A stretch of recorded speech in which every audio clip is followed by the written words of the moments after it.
Awesome to welcome back to the basketball podcast Penn State assistant coach Joe Crispin. Crispin last appeared on episode 247, and his Immersion videos product, All Access Practice with Joe Crispin, has become a bestseller as coaches learn about his play-based philosophy from raw and real practice. One of Penn State's all-time great players and longtime professional player, Crispin just completed his first season as assistant to the head coach at Penn State. Crispin spent the last 7 seasons as the head men's basketball coach at Rowan University, where he guided the team to 114 and 54 record, 3 NCAA tournament appearances, 2 conference titles, and the 2023 Sweet 16.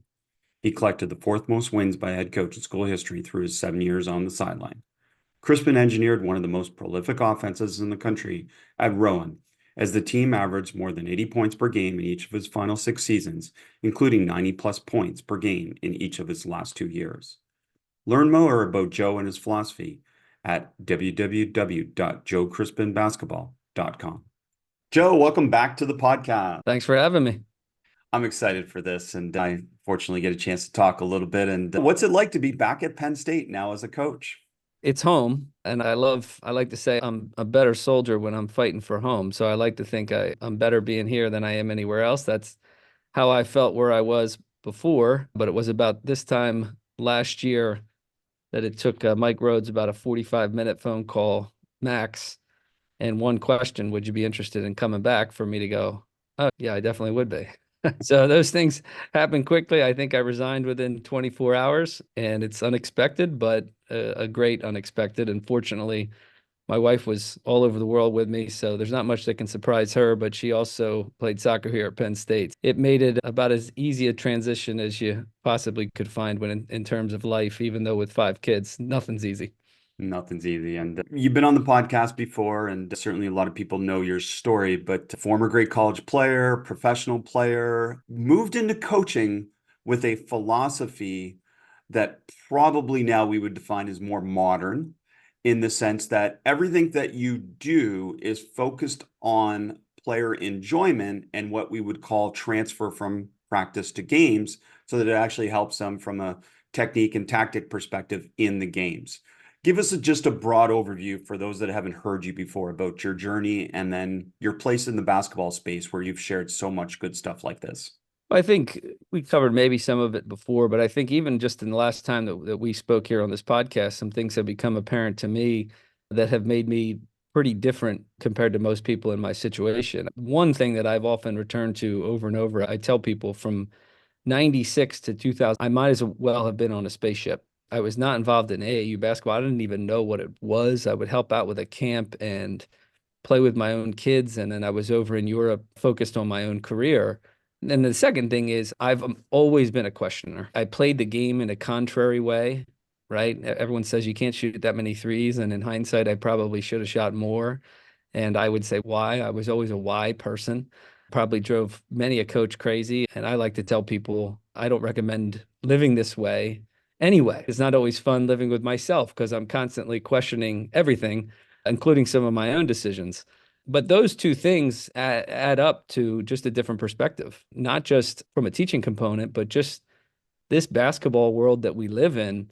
I wasn't a fish swimming in the same waters that many people were swimming in. And then I launched into coaching, one, coaching college players at the Division III level, and then two, coaching kids, which was an accident of sorts. People just asking me to do stuff. And naturally, I'm not someone who just willy-nilly, sure, I'll do something. I go all in and research it and think about it. And even though I had been preparing to coach, the methodology was something that really happened more organically than it did anything else, because I was just trying to be the coach that I always wanted to play for at the college level. And then I was trying to be someone who made my own kids and his friends better, their friends better. And then I realized you and everyone else have great terminology for all the stuff that we were, and justification for what we were doing. Intuitively, playing basketball to get better at basketball made sense to you. And then obviously, again, if I've done anything in the landscape, it's added some credibility to that from a evidence-based perspective and experiential-based perspective. But most of your initial thrust into this space was experiential, saying, why are we doing this as a player? This doesn't help me get better and doesn't help our team win. Yeah, and A lot of it was based on my own experience. I was fortunate enough to really have a great education growing up. I had my father was a coach, my grandfather was a coach, my uncle was a coach. I lived in gyms. Even my dad and grandfather, my grandfather was pretty intense. Both of them were intense, but I remember growing up watching my dad coach high school basketball, sitting down a lot during the game. That stood out to me. And his perspective was, what are we doing in practice? If we're doing what we want to do in practice, then these guys should be prepared for the game. And I never forgot that. But the second thing is, when I got into the youth stuff and then into college and saw the corollary between some of the different things that were being done at the youth level and how I had to adjust as a college coach, I realized that in all my playing growing up in such a variety, diverse settings, I would read about education. I like to say that I didn't love school, but I loved learning, especially as I got older and realized, wow, we talk about a liberal arts education in terms of school and what a benefit that is. What about a liberal arts education in basketball? And we've now grabbed onto all that and we want to control this whole process. And then we don't like the result in the end, or the college coaches like myself don't like the result in the end. And there's a disconnect between what we're doing at a youth level and then what we're doing here. When you want to win and you're a questioner, you're going to figure out why it is this way and what we can do better. And probably the biggest thing that stood out to me was if these kids have grown up differently, I can't just assume the same things my college coach could assume or my dad could assume when he was coaching us. And I have to adjust and give them the foundation that essentially was given to me more organically. So, talk to us first about what you feel is the disconnect between, say, youth basketball development right now and what's happening at your level, or what you want to have happen at your level. Yeah, the story I often tell is I remember being on a Friday night at a recruiting event and watching games and talking to coaches. A lot of times you just spend the time talking to coaches and hearing the complaints, a lot of the same complaints, like kids lack instincts, kids lack the ability to adjust to a variety of settings, maybe leadership skills, whatever it is. And then the very next day, coaching fifth and sixth graders in some no-name gym in South Jersey and realizing, wait a second, last night I was one of the few people in the gym who spend a good deal of time coaching young kids and going to these crazy youth environments. And then today, I'm probably the only person in this gym who knows where this ends, right? Everyone else is just in the midst of working with kids and trying to win a weekend. And that was very early on in my time at Rowan. I realized, wait a second, I don't know what's being done here. And there's a clear connection to the complaints that we're doing the night before or the night after about our college players and what they lack. And the two things I often come back to is just one is instincts. And instincts, when we talk about instincts, aren't just about basketball instincts, though that's included, right? But it's also about the instinctual idea of fitting into a team and playing a role and just being comfortable in any basketball environment, right? This is something that I've heard from college coaches from the moment I got into things was that the kids lack this. And to me, it's no wonder why, because increasingly kids are playing in the same basketball role weekend after weekend, year after year, and we're creating them to be specialists rather than generalists moving to a specialist situation, right?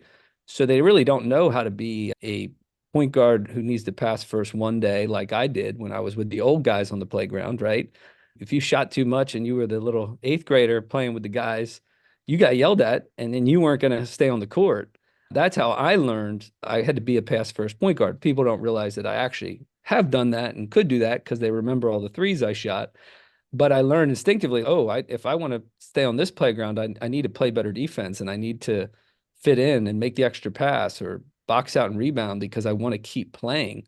I didn't grow up in just the same situation week after week, year after year, where I was the best player on the court or the specialist shooter on the wing. I played in every basketball scenario, and I felt like that prepared me to be successful, especially in the professional ranks where it's as much about survival as it is about thriving and being your best self, right? It's just, no, how can I contribute to this team in order to get this next job? And I think from an instinctual standpoint, educationally, our system in all its specialties and money and everything else is severely lacking in that skill. And it's an interpersonal skill, it's a relational skill, it's a feel thing that comes through varieties of situations and play. And I often tell parents, I told a parent just the other day, like, find a situation where your kid's the best on the court, where he's the worst on the court, and everywhere in between. That's going to help them, right? And that's really hard to find today. And then we wonder why the transfer portal's got thousands of names. No, it's no wonder. We've been doing this since they were in third or fourth grade. 100%. You and I have both talked a lot offline about youth coaching, and we're both in those spaces, or have been in those spaces extensively. But I want to come back to one thing that you said about coaches. And again, higher level coaches, they're saying players don't have basketball IQs. But then Yep. when you go to their practices, they're doing drills where there's no decisions. To Yep. me, there's still a disconnect between understanding, and you alluded to this, how players need to be coached nowadays, because the times are different. And the times are different, particularly around the fact that you and I would go play pickup. Whereas Yep. kids nowadays, not to their fault, but the kids nowadays, everything is structured. Like, I have to create unstructured moments in my practices for my daughter's AAU teams to play basketball without being coached. Yep. And that just doesn't happen anymore, does it? No, and one of the stories I often refer to was actually a baseball story. I'll never forget, my son was playing baseball, and the first baseman was a 12-year-old in Little League. And the ball went past him. I think there was a runner on first. And the ball goes past him, bad throw, whatever. And he goes and gets the ball, and the first place he looks is to second. There's a guy running in third, and he scores a run. And my son's coach, I'm sitting there talking to him, was pulling his hair out, right? And what I said to him is, what in the world? How do you, I don't even know what to do with that, right? And it's the same thing in basketball. But what I said to him was, him and I did not learn that guy was rounding third from our Little League coach.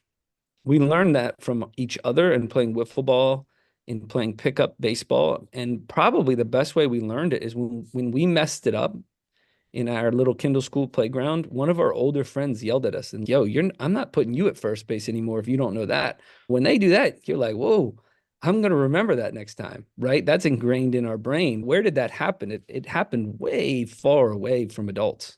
And if kids don't grow up with that, then we have to adjust at the college level. And that includes this level. It's every single level to introduce the things that we want to teach and the things that we want them to learn. And if they lack them, we got to do the best we can to make up for it. And one of the things I mentioned to you, in particular, my role here being predominantly focused on offense, even though I do love defense way more than people think, but it was usually, I like to say, our defense at Rowan was as much about our offense as it was about our defense, but that's another conversation, the connection between those two ends. But when we talk about decision making and comfort and chaos and all these different things, what we mentioned is just even the idea of rhythm, flow, what we call logging the game, of just an understanding and a feel for the difference between you can shoot that, but that doesn't mean you should shoot that. And there's a ton of nuance and gray area there of, hey, yeah, I don't mind that shot after you just made one or two, or I don't mind that shot after we just had a couple good possessions and a good defensive stop. But that same shot in a different context, I do mind, and it's terrible, right? And that idea is something that you have to learn, I think, organically through playing actual games and getting feedback. And that's a thing that's really sorely lacking, even to the point where I talk about our AAU culture. Something as simple from an offensive standpoint as bonus. A lot of these weekend games, you get 10 fouls or whatever, and you're not playing with the bonus. Playing with the bonus is a primary idea in my mind. How many fouls do they have? How many fouls do we have? Who's in foul trouble? Who can I attack? That doesn't matter most weekends. And then they come to college, and let alone the shot clock. Don't get me started on that. We'll never end. But we come to college, and then we wonder why they don't realize, our own guys might not realize, hey, they have 5 team fouls. We better not shoot 4 straight threes, right? because if we attack the rim enough times, we're going to get to the free throw line. We're going to put ourselves in the bonus. We're going to put this guy on the bench. That's a whole different game we're playing that in the AAU I played, where they weren't concerned about rushing you off the court within an hour. That game was in play, and nowadays it's not. So there's a lot going on there that I just gave you for more talking points. So many talking points, but to me, to summarize it, is this concept of problem solving. Is that too often as coaches, we are solving the problems for players so they don't know how to solve their own. That relates to what you just talked about bonus. Yeah, I agree with you. AAU, there's no prep because it's runtime, all this stuff. We could have a whole conversation, but it doesn't prepare a player for a lot of those game situations. But just in general, our practices are spoon feeding players answers, whereas the game doesn't give them the answers. So they have to figure it out. And every part of your philosophy connects with this concept, which is figure it out. We're going to put you in situations and you need to figure it out. And then with that, educating them with these questions, right? And you started with why. Talk to us more about using questions to be able to help players develop problem solving. I think if you go back to that, and I'll address that, the question aspect of things, but one of our commitments here, when I first sat down with coach, like we knew we were on the same wavelength in terms of what he wanted to do and offensively playing a little faster. And one of our foundational convictions is we need to create better playmakers first, right? Guys who can make decisions, because the national championship game was last night, just in terms of timing. And it's even everyone gets in love with cool action. And it's cool. And I always joke, I'm like, listen, these people, everyone posts their cool actions that work. And I'm like, yeah, there's 28 other times that didn't work, by the way, but only the ones that work go on Twitter. And I'm like, anybody's guilty of that. It's the only made shots go on Twitter. But there was like 10 other times that it didn't work. And the percentage wise wasn't as high as we think. But even regardless of what you run, at the end of the thing is a dude making a play. He's making a read and a decision, and he's bumping the guy at the right time. And there's all this nuance involved in it. And one of our big things that Coach and I talked about was like, let's do all we can to create those kind of players, where we want to be a players making plays place more than just a plays making plays place. Now, I think even plays end with a player making a play. But when you get into when you talk about the question aspect of things and rhythm and flow, I think one of the biggest things that is underestimated today, right, for a variety of reasons, from a coaching standpoint, if you're a high school coach and you don't have a shot clock, you probably don't need to ask this question enough. A shot clock would force you to ask this question, is let's zoom out and let's focus more on the bigger picture of the game itself. I think a lot of times this is true offensively and defensively. We can prepare our players without regard to context. And one of the things that we try to explain to our guys and remind ourselves as coaching is that discipline is typically very contextual. I say it's contextually dependent, right? So, this is something that I've talked about for years, is that when we talk about the discipline of shot selection, for example, or the discipline of jump stop or footwork or whatever, a kid could have a great footwork in a half court setting when he catches the ball in a predictable situation. He could jab step and cross over, and he's never going to get called for a travel, and his pivot foot doesn't move. The moment you put him in transition and he runs to the same spot he travels, then that discipline is contextually dependent. It's the context of half court, and he's probably only worked on it in the half court. Therefore, what do we need to do? We need to put him in that situation so that he's jabbing and crossing over and pump faking in transition if we're a transition team. Or if we're not, he's going to end up into it anyway. But the second thing is the discipline of shot selection is contextually dependent, in that you need to constantly be putting your players in the context of a game, right? Especially if you want to play fast, so that they can learn and you can hold on here. What did you think about that last possession? How much time is left? What's the situation? What just happened the two possessions before that, right? These questions should always be going through our minds. They're not going through your players' minds. They're not even there. So if you're not asking them consistently, right, they're not going to learn it. If you're not playing in a semi-game-like situation, which again depends on your game, right? Our game has 90,000 TV timeouts.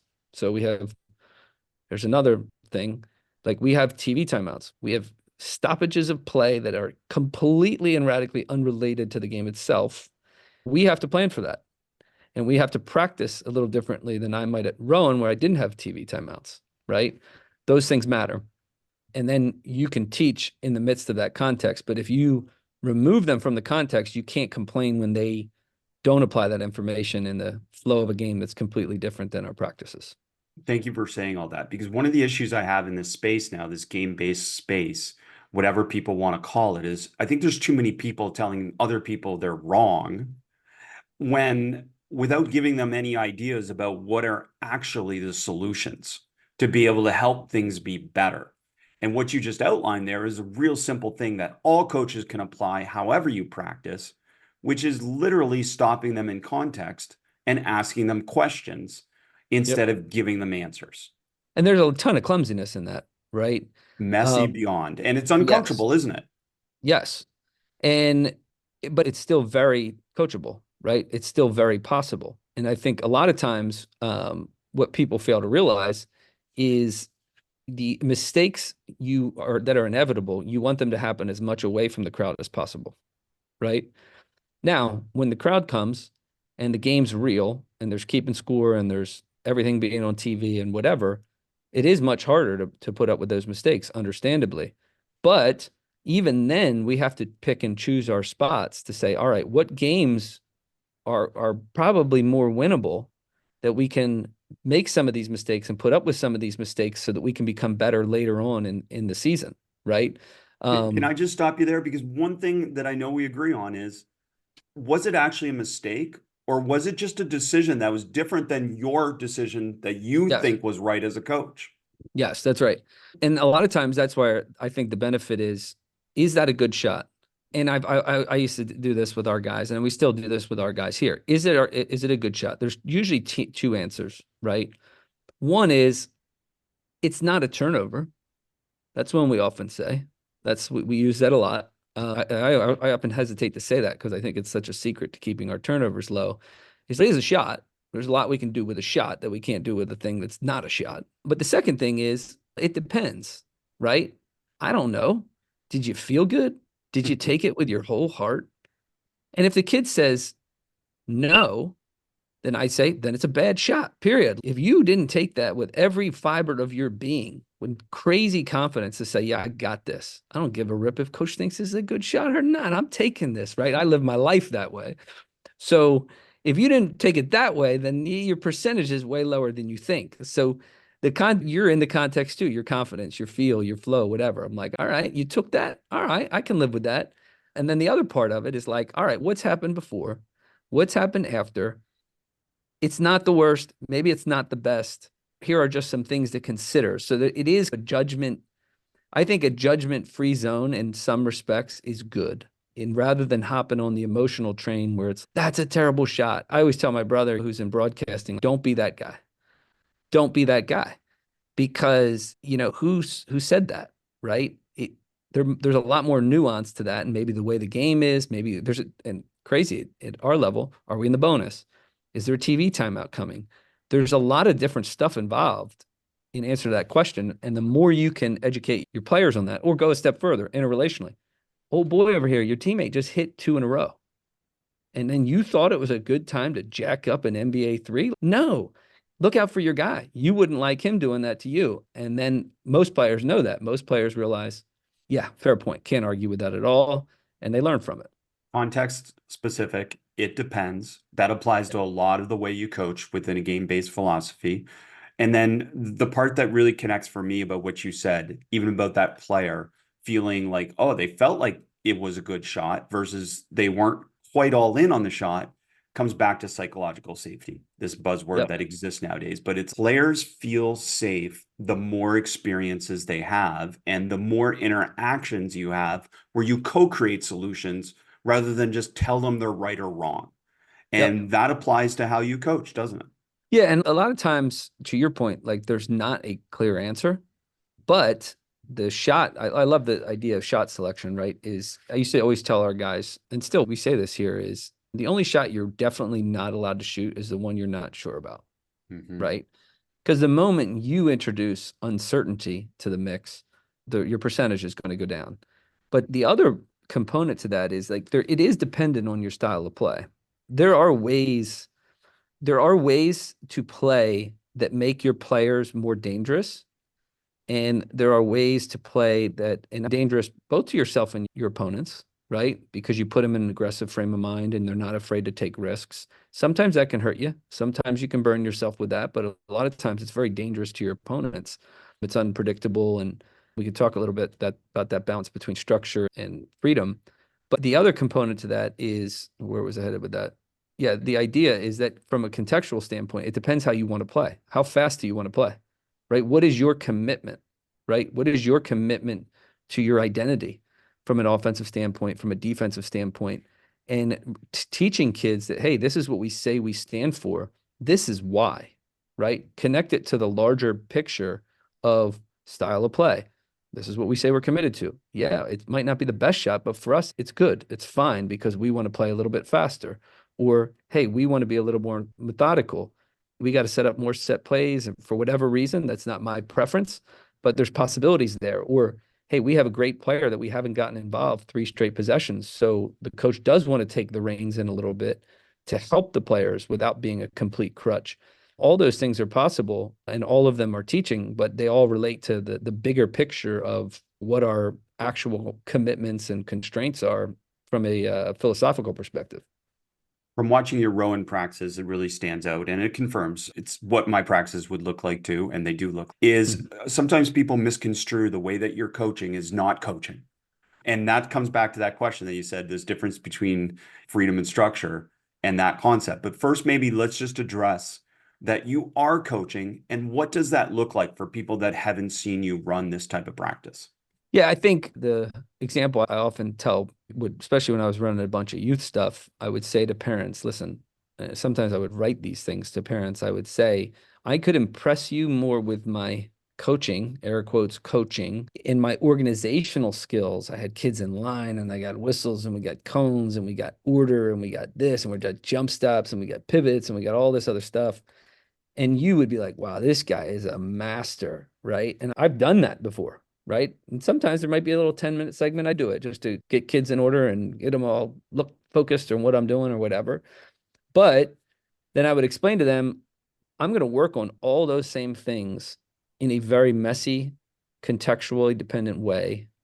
I'm going to empower older kids to help organize some of the younger kids or the kids who are more familiar with what's being done to teach each other within a station, right? A lot of times they were my own kids, and I would tell my own sons, yo, why is this not organized right here? How come your boy doesn't know what he's doing? Teach him, show him, because the best way for you to learn is to teach it. And then sometimes the best way for him to learn is for you to teach it, not me, right? And he sees someone in front of him doing it, and you create all this messiness within practice. And you might stop it and say, hold on, what just happened here in a 5-on-5 context, right? In a college situation, but maybe a youth situation. We'll do that here. Whoa, timeout.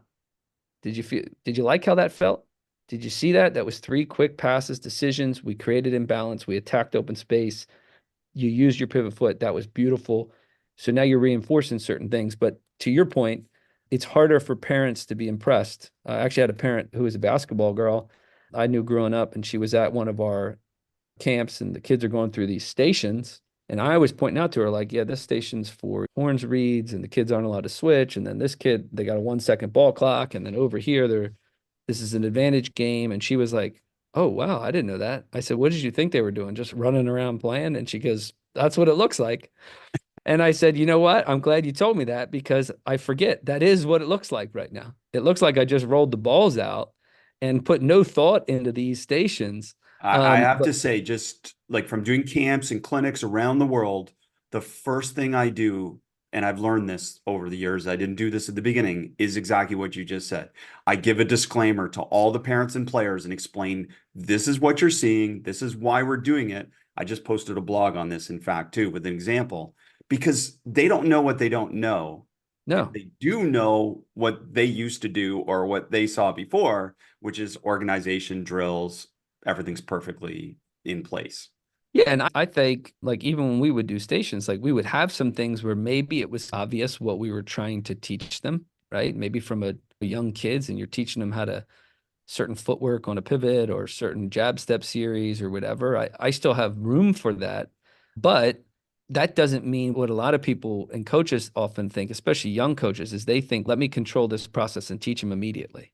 It doesn't work that way, right? None of us work. Even those things require a certain degree of clumsiness and messiness to say, no, relax, give them a couple days here to try to tinker with this and they'll figure it out. Or if they're coming once or twice a week, we'll keep working on it. They don't need to get it right now, right? I don't know. Is there a rush? Was there somebody here that I didn't know about? And that's something too that I think we talked about before is just, I don't think we can do enough parental education, right? And I think you do a great job of that and encourage coaches to do a great job of that. But even from a just teaching place for youth coaches is if you're learning something, pass it on, right? Pass it on to parents. In my experience, parents really do want to know. And a lot of times they're paying for something, so then they really want to know. And now that I'm here, I get to do less of it at the youth, almost none of it at the youth level, unless we're running camps, which is a whole nother. I don't understand that in our system. The people most invested in basketball can do the least, but that's another matter. I Doesn't make just any wrote a sense to me. blog on this too about how we have to re-envision camps.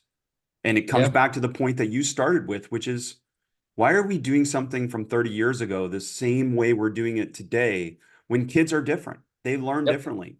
You and I could not go on our phone and learn how to make moves on our own and learn these That's right. moves and go apply them on air by themselves. They Yep. need camps to be able to go play basketball. But we go to camps and we make them do all these line drills and stuff again.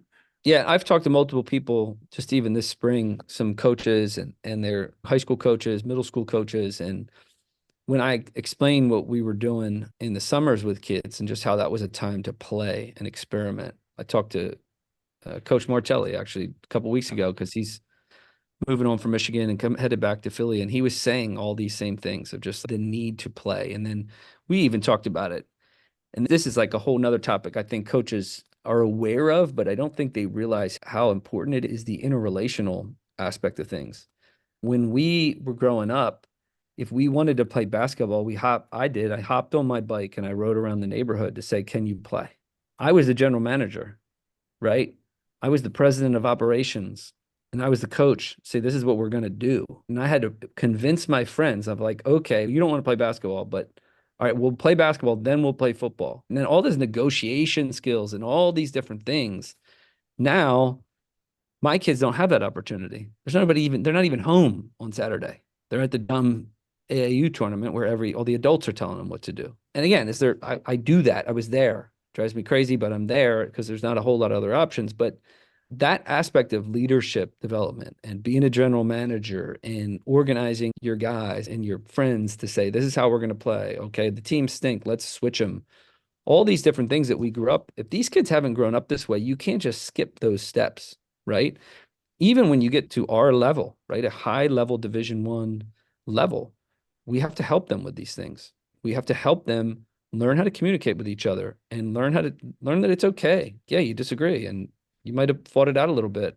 No Let's give problem. We've been coaches doing some that for years. practical things because you said one of them, which is like literally I would never make teams. I'd Yep. never make teams. Like sometimes you come into practice, you want specific matchups. You say, hey, these matchups have to be here, but make your teams. Another one you just said, which is said, stop it and say, hey, listen, you're down 5. You get to trade. You get to make a Yes, trade. Figure it that's out, right. right?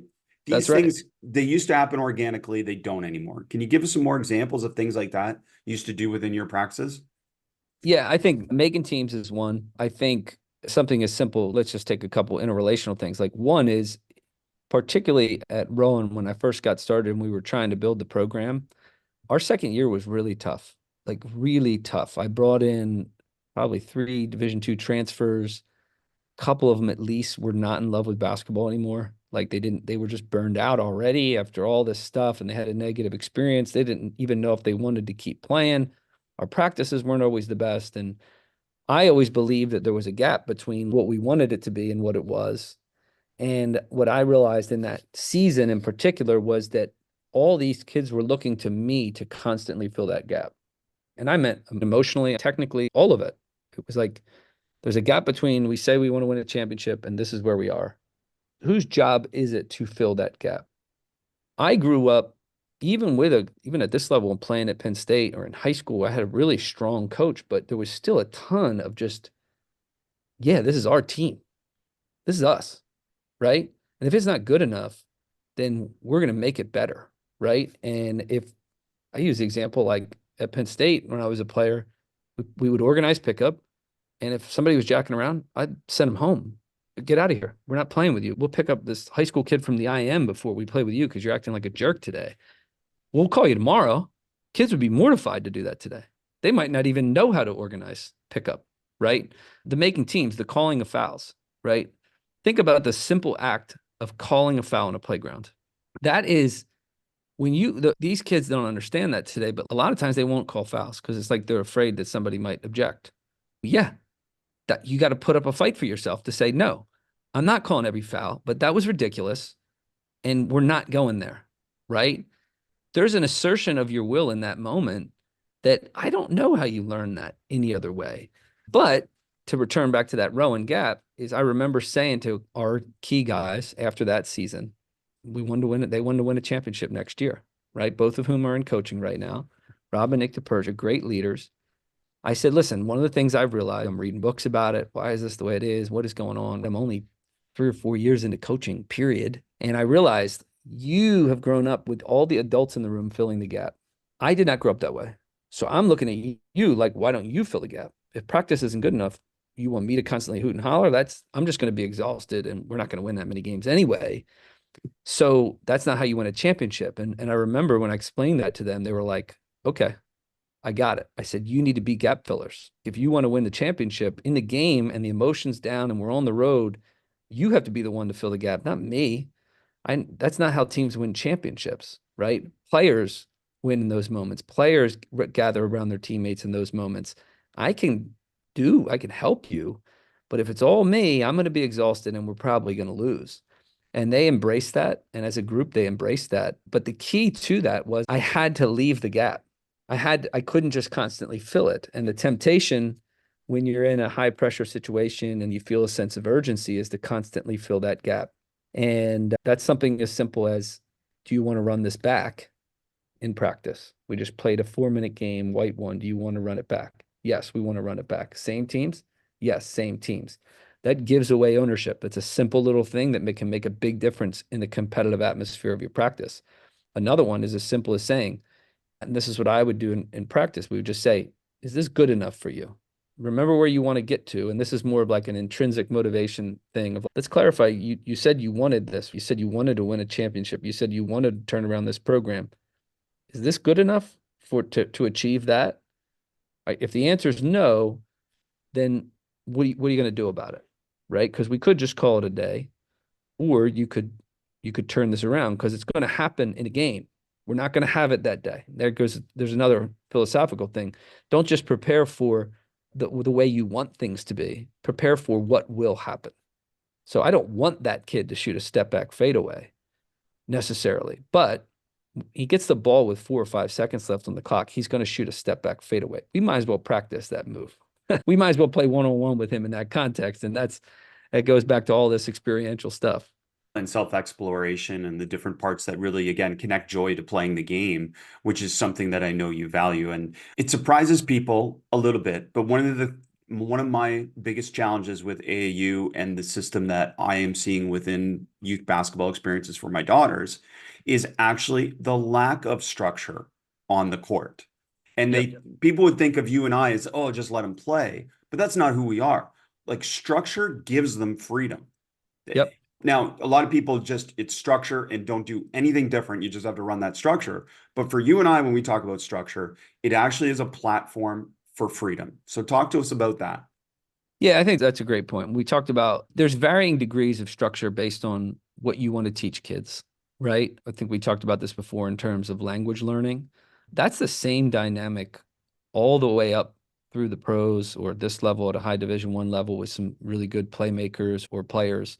Degrees of structure are often important. So even at the youth level, I've told a lot of guys, I think one thing that's often underestimated is the reason we see a lot of difficulty for good positive structure is because of overcommitment or the inability to get everyone in the same gym at the same time. And I Time don't problem. mean, yeah, it's a legitimate problem, but something that we did at the youth level that was very helpful. And we used to run, essentially, we'd start the season with the same thing. We did it in the off season here, was just two basic organizing principles, right? One, when you pass, you must do something other than stand, right? We started this simple, even here, right? You're going to pass, you can cut, or you can ghost. That's it. That makes all five players move and be dynamic and respond, right? That's one simple organizing principle. And the second is you can't hold on to the ball more than 3 seconds.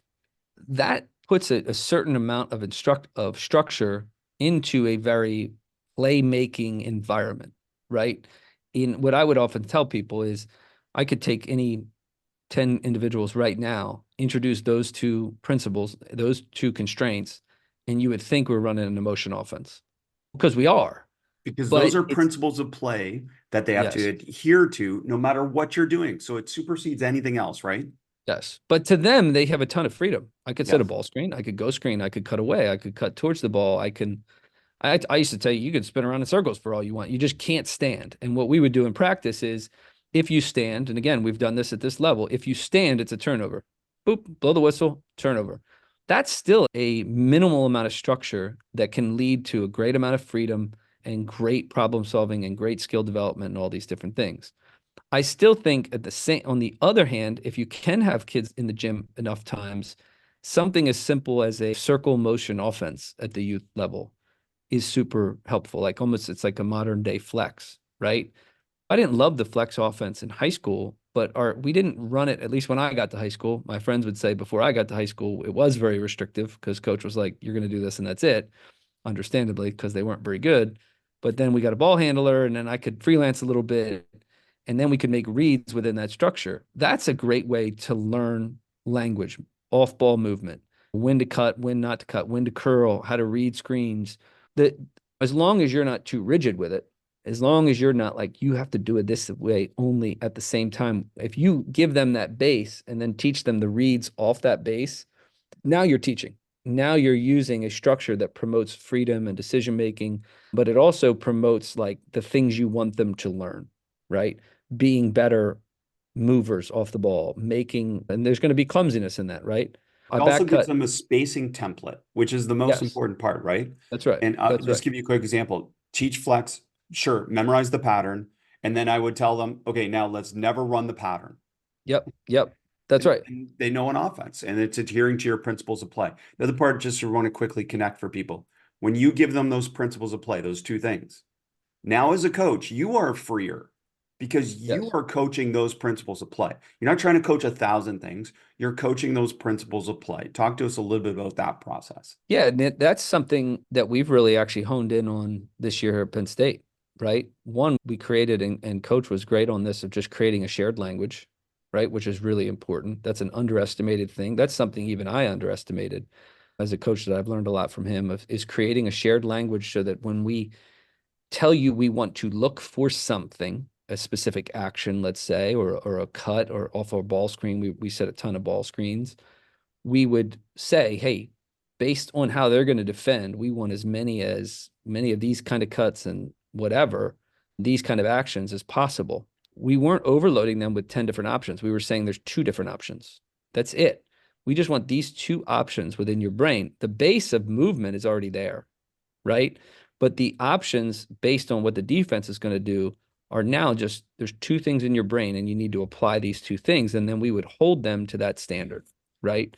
That's a way of introducing a constraint while also being unpredictable, right? And at this level, I think this is something that's important for people to understand because at different levels, certain things could work at one level that are just a joke at another, right? We all know that. At the Division I level, the professional level, more often than not, like teams are going to know your stuff and they're going to guard your stuff. So where you leave yourself after it doesn't work is the most important thing about it. Or if you can find a way to be consistent yourselves, right? To be ordered yourselves, but in a way that presents itself as disorder, you now make yourself all the more dangerous, right? A motion offense in that regard, when I use those principles of a 3-second ball clock, can't pass and stand, that will present itself as disorder, but it's not to the players involved because there's those organizing principles, right? I always laugh and listen, that doesn't mean there's not room for sets and structure like we talk about. But if you want to be a team that is dangerous, if you want to be a team that's dynamic and can tap into its own flow and rhythm, and then also flexible enough that when you sub in two different guys that are different than the two guys you just subbed out, you don't have to reinvent the wheel. If you want to be that kind of team, or at the young levels to develop those kind of players, then you need to keep your principles very clear, develop your own language, and then apply as you see fit based on your opponents. So I want to bring this. I love all this. I love how we're sharing practical ideas for coaches to be able to incorporate that, whatever the philosophy that they coach with, these things can be applied. That's the beautiful thing. You don't have to be all game based. You don't have to be all drill based. It's you've coached long enough and played long enough that it's a combination of a lot of things, isn't it? Yep. The thing I want to bring home is what you've talked about here, and maybe first get your thoughts. Why do players struggle with flow? And then how can we help them? Yeah, I think the first answer to me is that they've grown up in too limited environments, right? They've been too limited for a long time, right? And essentially that the coaches have done the thinking for them. Growing up, and literally like fourth, fifth, sixth, seventh grade, like there's been minimal ability to venture outside of bounds because to understand your boundaries requires that you pass the boundaries at times and then that you reel them back in and you go, yeah, I know you just made, I always say to my kids they're not shy with their jumpers. And I'd always say, listen, that's great. You made two in a row, but two in a row doesn't mean you take a stupid one. It doesn't give you the right to be dumb all of a sudden, right? But if you're never allowed to be dumb, how do you learn that what is actually aggressive and smart, right? If we create a pathway that we call aggressive, and on one side is stupid, on the other side is conservative, right? They're you could fall off the horse either way. The road could be different sizes for different people, right? Different players and different teams. Growing up, I think a lot of kids have not been allowed to transgress the boundaries, and I think that hurts them because when you let them go more, they're like, "Whoa, are you sure about this?" Yeah, we're sure about this. It's an aggressive way to play. It's a good shot, right? I know you've grown up and it's not been a good shot because you were playing in a scarce basketball environment with 32 possessions in a game. Now you're playing in one with 80. It is a good shot, right? And then the other one is what we talked about earlier is I really believe in practicing context. And there's a variety of ways you can do that. But you running up and down, and you say, hey, we're going to practice transition jumpers today. So we're going to go 3 lines and 3 lines, and we're going to pass to each other and shoot. There's still value in that. We would do it as a warm up and we would do it to feel good and just feel the flow of shooting quickly and out of your comfort zone. But it's way superior to put yourself in a 4-on-4 or 3-on-3 context and get up and down for 3 or 4 minutes in a dynamic way, in ways that you put the defense at a disadvantage, where you're encouraging quicker threes, right? We used to run this thing called 5-on-4 all the time, and it was continuous. And we're just going and we're going and we're going. It ends up being a shooting drill, but it's a game-like shooting drill. And it ends up that you've given enough time for 3 or 4 minutes to go by, typically a TV timeout, right? Nowadays, even if it feels 30 seconds half the time, you can tell how much I love them. But when you introduce that, you've given the team enough time to make a run or respond to a run, right?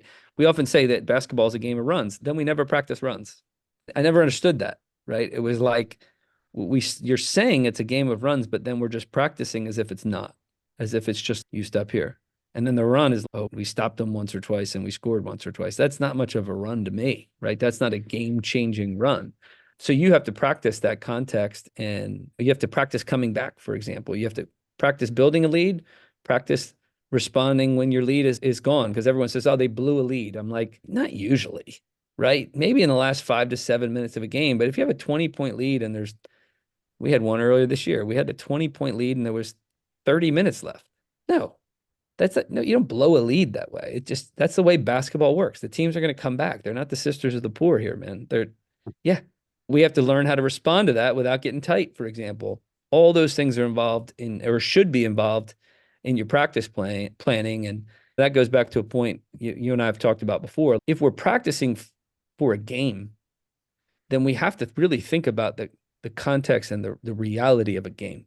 including how we switch our lineups in practice and who we put together and maybe switching it up on the fly and creating runs and doing all these different things, creating maybe confusion on defense. If we want to work on our ball screen defense, sometimes we need to create confusion. Other times they'll just say, hey, this is exactly how we want it done. No problem with that. But then there's other times it's like, all right, we want it done this way, but it's not always going to happen this way. How do we respond? How you practice is very important to that. It makes me laugh thinking of a story exactly to that, is that I had to guest coach because one of the AU coaches wasn't there. And the girls said, are the starters starting? And literally back to your point that we have never had a consistent lineup. I don't think Yep. there's been one time over a year where we've had the same players at a tournament or at a game. Yes. And I just said to them, I said, it, who is a starter? Like, how could you possibly know who a starter is? Since Oh, literally you talk about lineup changes, but it speaks to what you just said. We need to practice with that adaptability, especially at that age, because yes. adaptability trumps repeatability at that age, no, all the time. At every level.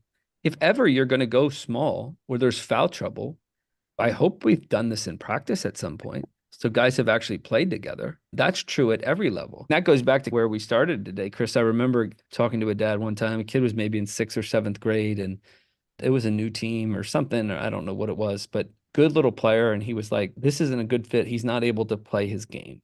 And I said, this is a good man. And I remember saying, that is the wrong words to use with me. And I emailed him back or called him or whatever. And I said, listen, very carefully, he doesn't have a game. I didn't have a game in 7th grade. If he has a game, he's figuring out his game.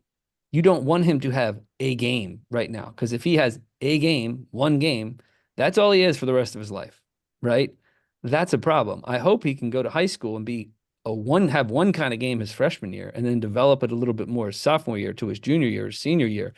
So that is still true. The same kids that we have here at this high, it's Division I basketball, big stage, they're still operating with the same principles. They want to expand their game this summer, right? They want to have the freedom to try some new things in the game, knowing that they can't kill us, right? It is a high pressure situation. You can't play to your weaknesses much, right? You got to play to your strengths, but there's a little bit of wiggle room there to be aggressive and to find that little run that you have in yourself. But yeah, who's a starter? Who's our role? You don't have it yet, right? You're not even that good. You should all be in reversible jerseys, figuring stuff out. We should actually be mixing in teams right now. I said that my son had a game this Saturday. I was like, oh my gosh, like the one team, they all look like they're like 16. And I'm like, why don't we just mix in teams and play pickup, teach them how to call their own fouls. We'll save money on referees and let's get out of here. It would have been a better hour. How about 10-year-olds that are defined as positions? Like I Yep. watched 10-year-olds in AAU that, this person always brings up the ball. I'm Yep. like, why do we care at that age? In fact, maybe the 6'2" girl should be bringing up the ball because she's likely to be a point guard when she gets older. How do we Yep. know?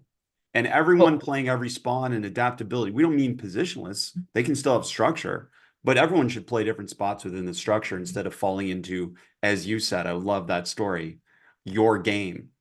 yes. Yes. And then we come to this level, right? The college level, at any level of college, and kids want to know, are you flexible or do you put me in a box? Because a lot of coaches do put guys in boxes. We like to say that we give you the freedom with our help to create your own box, right?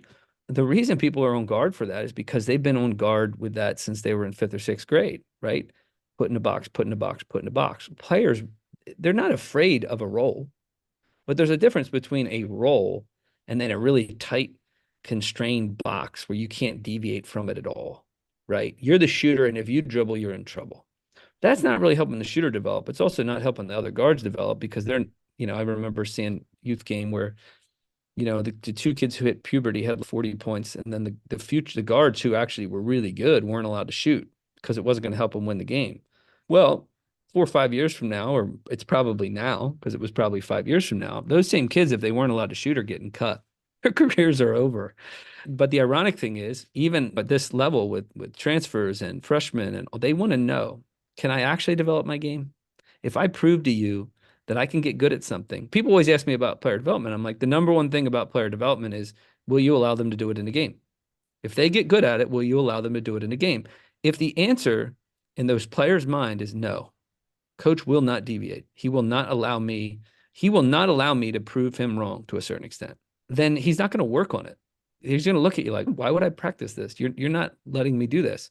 But if you show any player, you get great at this, I'll often use that. I don't care if it's a big man popping out for three, and I don't care if you're fading away for crying out loud. If you can make that at a 35, 36% clip, I'll let you shoot that anytime. Then all of a sudden, guys get to work. Guys get to work and kids get to work because they realize that if you allow them to expand their boundaries, they're willing to try some new things. I can't tell you how many times this year I've told a player at a workout or practice or something like that to basically tell them to shoot the ball under the context of saying, well, I see you work on your game all the time. Why Yes. are you not then shooting the ball? Why are you working on your game if you're not going to shoot the ball? Again, somewhere along the line, a coach has constrained them to not shoot the ball when they're open. Yep. Or worse. Yeah. Or worse, Chris, their parents did. Well, That's a whole belief I have about shooting is, one of the most important things to creating a shooter is cultivating in them a higher risk tolerance, right? So like when you get the new investment bank, the new investment guy, he always gives you that questionnaire, right? Or I think I just got it from my guy of like, all right, let me just reevaluate here. You had to check like, I'm a shooter, man. Roll the dice, baby. I don't gamble. I don't gamble in real life. I don't go to the casino, but I go to the casino with my jumper for sure. And I'll go to the casino saying, no, I'll risk it all. Go for it. I can handle it, right? That's a high risk tolerance.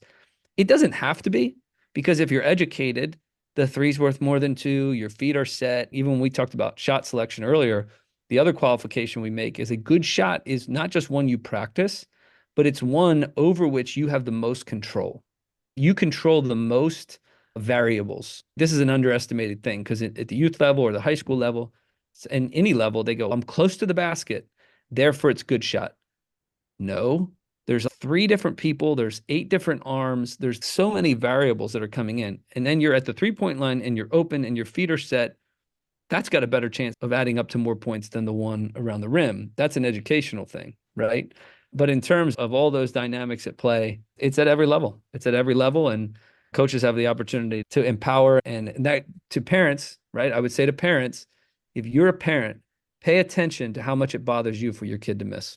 Because if it's bothering you, you're cultivating in them a scarce, conservative mindset. And you can practice on the gun all you want. You can practice in the backyard all you want. The key to them at a young age is learning how to miss and handle it. Yeah, I lost the game. Yeah, I was 1 for 7. So what? I'm going to go out and take 8 of them next time, right? Those are the future great shooters, right? And if not, they'll come to college, they'll be great technical shooters, and then they're going to pass up a shot when they're open and then turn the ball over. And what are we doing here? That's the shot to take. So much wisdom all the time, so much logical things that you just share with us. And that one was absolutely, and I will make sure we clip it and share it. And generally, I will say over 3 years or so of being immersed in the AAU world, parents aren't evil. I've actually had such great experiences with so many parents. And by and large, it comes back to what you mentioned earlier. A lot of them just want to understand what's going on. And I've been a conduit for that to be able to help them. And then the other thing, and maybe the last thing I'd like to get your thoughts on, one of the other things that parents do, but coaches do this too, is how often they take away decisions from players within the game, where a parent shouts from the sidelines to shoot it or pass it or do something. And I've said to those parents quite matter-of-factly, I've just said, well, then come to practice and tell them what to do every second. Because right now there's a disconnect between what they're doing in practice and what they're doing in games with you taking away decisions versus them having freedom of decisions. We used to always say, head up. Anytime you say, get your head up, he's going to pass it and turn the ball over to the other team because he's open. He's not now. He was. You're right. You're right. He was open. And players calling for the ball, right? Yeah. Like other players calling for the ball. Well, as soon as you call for the ball, you're alerting the defense. Yes. Yes. You were open. Now you're not. And I used to say, and again, I always tell parents, I am not the perfect parent. I did not have my best Saturday on Saturday. I'm willing to say that for sure. All right. And I had to ask for forgiveness to say, all right, I was a little too tough on you, and I was probably a little bit grumpy based on the whole scene, but I'm not. So I've been guilty of anything. And that's why I'm a quick learner is like, all right, I'm the first one to say, I know how you feel because it's me. I live with myself, right? I'm a coach and a parent and a dad all at the same time. And I'm also a guy who's complaining about a lot of the stuff we're doing. So it's a deadly scenario. But I used to always say, that's your turnover. So especially parents that you know well, he's open. Yo, we're putting that turnover on you. That's your turnover. All right. Or one of my assistant coach and dads, he'd be like, get it to so and so, turnover. That's on you. That's not his turnover. You need to apologize to him and say, I turned the ball over on that one. I messed up there. And that's where, listen, you're right. He was open. If he doesn't see it, he didn't see it. That's the way this works. If he didn't take the shot, he didn't take the shot. We got to work with them where they are, right? Encourage them where they are. Teach aggressive mistakes as much as possible, right? Teach aggressive mistakes as much as possible. Teach them how to be people who are looking to make a play, not just looking to play it conservative, right? I think a lot of kids are being taught in school today and in life, let me just play it safe. And that doesn't work in basketball. And it definitely doesn't work if you want to get where a lot of these kids say they want to get to, right? It's not, I want to go somewhere. I want to do this thing. Yeah, you just passed up 10 open jumpers, right? And it's not going to help you win in the immediate weekend, but it will help you win the long game. And I think more importantly, from a parental perspective, like developing confident kids, developing kids who can handle failure, developing kids who can say, yeah, I messed up. I apologize, guys. I didn't help us win today. That's of more value than all the made shots in the world. And I'm guilty of forgetting that just like anybody else, but it's true. But the environment you've created in practice, which by and large is game-based, play-based, creates opportunities for that mindset to be able to evolve naturally. Right. Sometimes you have to influence it, but a lot of times you're just getting more opportunities to develop that mindset. And if coaches take anything away from this conversation, it's that the environment that you've created in your practice provides those opportunities. Whereas in the past, you and I, we could go create those opportunities on our own. Kids Yep. don't have that opportunity. But if you want to create shooters, is the last thing I'd say is reward catch and shoot shots double, triple if you have to, right? I've done it with young kids. We've done it here. We've done it at every level where it's okay. A catch and shoot is worth 5. Everything else 2. Figure it out, gang. We want to do this. You do that for a week or two, kids are going to grow in confidence. You're going to inform their conscience. Many people, parents are a great example. Parents and coaches, right? I had an NBA coach tell me he wanted to shoot less threes. This part of my story is that I was crazy because I shot too many threes. I wasn't crazy. Everyone else was crazy, right? And I knew that. What was going on here? My high school coach had this figured out, and I am in the NBA, and the guy's telling me he doesn't want to shoot as many threes with a 42% three-point shooter. What is this? I don't understand. I didn't have any analytics or whatever else. Our consciences are not as trustworthy as we think. So kids who have grown up a certain way, you have to retrain the brain. You have to reframe the conscience to say, yo, no, I know you've been taught this. You believe this in your bones. It's wrong. It's radically wrong. I know you missed 2 in a row. I don't care. It's still a good shot. It's going to help the team in this way and that way and this way. So you're constantly trying to teach guys and girls of any level. If you can teach them on that level, you're helping them. And eventually you're helping yourself because your team's going to be more dangerous and win. I know it's a great conversation because anytime I try and wrap it up, we just keep going. And I love that. I absolutely love that. And obviously, Joe, will have to have you back on again. And it's just tremendous. And I can't wait to see you continue to evolve in your coaching career, and grateful for everything you've done to be able to share with us. So thanks for joining us. Thank you, Chris. Always enjoy following all your stuff. So keep it rolling.